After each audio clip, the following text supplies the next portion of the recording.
रत्नभंडार रहस्य यह नहीं अनेक गुड़िए तथ्य अनेक गुड़िए अनुभूति बहुत गवेषक द्वारा साधारण रही।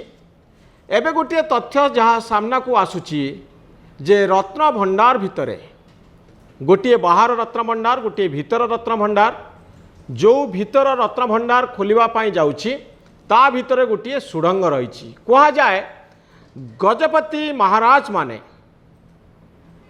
अतीत रे अनेक राज्य जय करथिले आउ राज्य जय कला परे राजांकर मुकुट नहीं आसथिले आउ से मुकुट गुड़िक जगन्नाथ मंदिर रत्न भंडार रे रही। एई देश जयर कहानी मुकुट आणिबार कहानी सुना रूपा हीरा नीला रत्न आदिर कहानी रत्न भंडार सहित जड़ित। तेणु रत्न भंडार खोल केवल प्रत्नतात्विक दृष्टिकोण साधारण उत्कंठा दृष्टिकोण गुरुत्वपूर्ण नुहे ऐतिहासिक तथ्य प्रमाण दृष्टि अत्यंत गुरुत्वपूर्ण।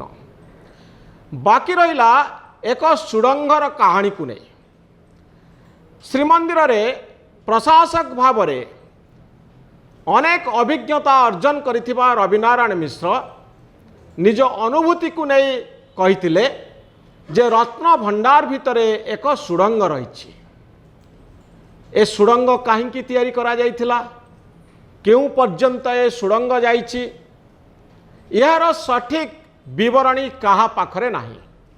कहा जाउछि भीतर रत्न भंडार रे जो बहुमूल्य रत्न गुड़िक थिला हीरा नीला मोती माणिक थिला या उपरे काले आक्रमणकारी विदेशी लोभ पड़िबो एवं काले एगुड़िक लुट हो रत्न भंडार को सुरक्षा दबा लगी यही बड़ी एक सुड़ंग तैयारी करा जाइथिला।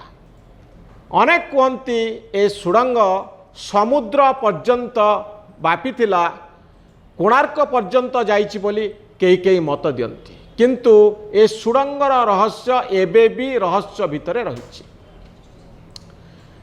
आशा करा जाउछि जे ए जो कमिटी रत्न भंडार भीतर को जीव जार एसओपी तैयारी करा जाउछि स्टैंडर्ड ऑपरेटिंग प्रोसीजर अर्थात रत्न भंडार भीतर को किभली ए कमिटीर सदस्य माने जिबे आउ को भली ढंगरे रत्न गुड़ी को आनिबे किभली गणा जीव एथिपाई गोटे स्टैंडर्ड ऑपरेटिंग प्रोसीजर बा एसओपी तैयारी करा जाउछि जहाँ सरकारी अनुमोदन अपेक्षार रही। आज सुधा एसओपी स्पष्ट हो हुए तो आसंता काली रत्न भंडार भीतर को कमिटी जाई पारे।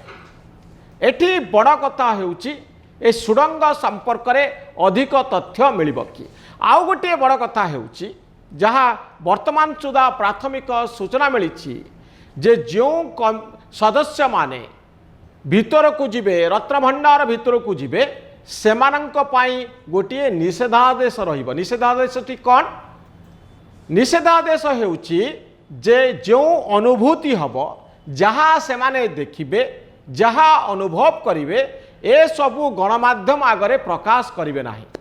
या को लिखित आकार रे सरकारंक आगरे रिपोर्ट आकार रे रखिबे।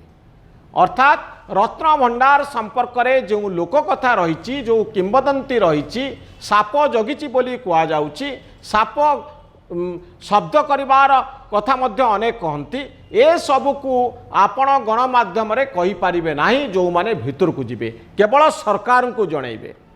प्रकृत तथ्य कौन आमे जानिनु किंतु लोक कथा आउ किंवदंती गुड़िक आम भितरे उत्कंठा तैयारी करती जोथि यही बड़ी एक शपथ पाठर व्यवस्था करा जाइछि।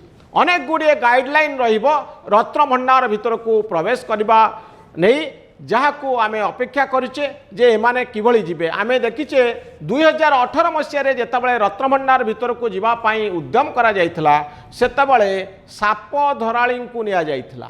साप धराळी को अर्थात जो जो साप विशेषज्ञ माने जो माने साप को धरी पारिबे सेमाननको मध्य साथी रे निया जाइथिला। तार कारण हेउची जेहेतु लोक कथारे अछि जे साप जगिछि रत्न भंडार को सेथिपाई काले एभली घटना किछि घटिबो साप बाहरिबो 45-46 वर्ष धरी गोटे घर खोल जाए नहीं कि प्रकार स्थिति रे थिबो रत्न भंडार सेठी प्रकृत रे साप थिबे कि यही सब अनेक गुड़े प्रश्न अच्छी तेणु से साप संपर्क में जानिथिबा साप धरुथिबा व्यक्ति मानकु मध्य साथी रे निया जाइथिला।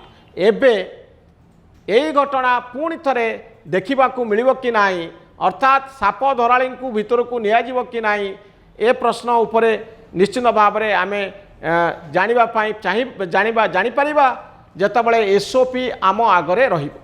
अपेक्षा करिबा रत्न भंडार रहस्य को नहीं आगकू की प्रकार तथ्य आसुची कि प्रकार ऐतिहासिक बरणी मिलुची आउ कि प्रकार अनुभूति कमिटीर सदस्य माने पाउछंती। अपेक्षा करिबा आउ किछि समय जहा परे एही बळी एक गुरुत्वपूर्ण घटना घटिबा पई जाउची रत्न भंडार को नहीं जगन्नाथ मंदिर को नहीं। धन्यवाद। न्यूज रूम रो वीडियो गुडी को लाइक करंतु शेयर करंतु आउ आम चैनल न्यूज रूम को सब्सक्राइब करंतु आउ आम को उत्साहित करंतु। धन्यवाद। नमस्कार।